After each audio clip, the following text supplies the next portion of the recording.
Hello, quick tutorial on how to fix a common leak on 2020 BMW X5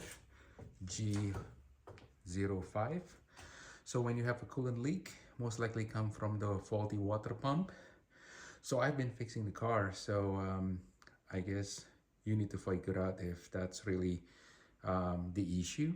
So you will need to see if there is any leaking coming from the bottom of the car after you open the underguard.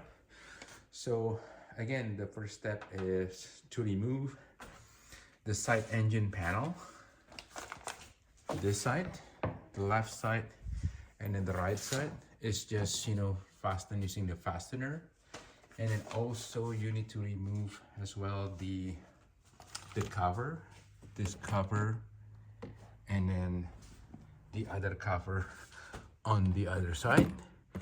To remove that, and then you also need to remove the stabilizer, which I already removed.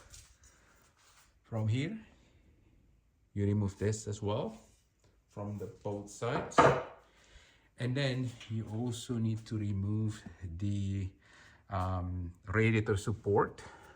So you remove the radiator support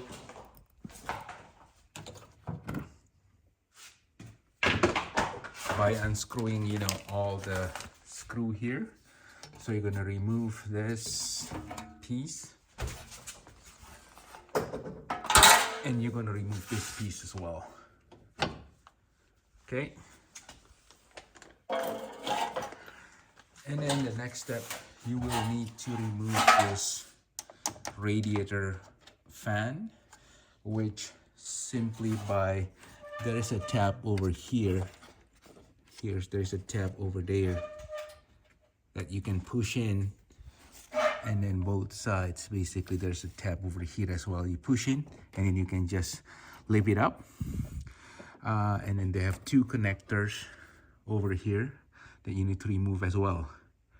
And then once you lifted the fan, you need also to remove the filter housing to get better access.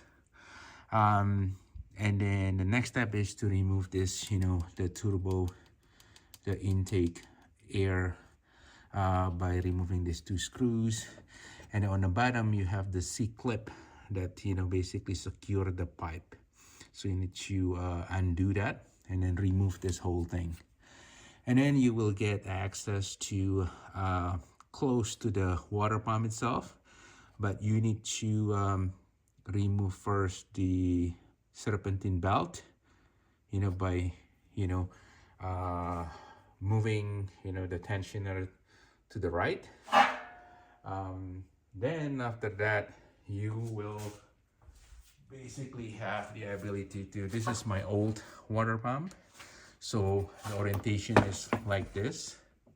So you have like 6 screws basically that attach to the engine. And then before you gain access or removing this water pump, you need to basically remove two basically fittings to hoses from this from this mechanical water pump. So they have 3. There's one hoses that only have 1 screws, and then the other hoses has 3 screws. Of course, you're gonna lose some coolant by doing that, but I guess you're gonna fill up the coolant anyway at the end. So this is how I think this is where the issue coming from on mine, where the leaking was coming from. So I already replaced mine, but I just want to let you guys know what to do in order to replace the water pump. This is the view of the water pump itself after remove all the components, and then on the top you see the 2 hoses that we need to remove. On this one I haven't removed the serpentine belt. Thanks for watching, and see you in the next video. Let me know if you have any question or comments below.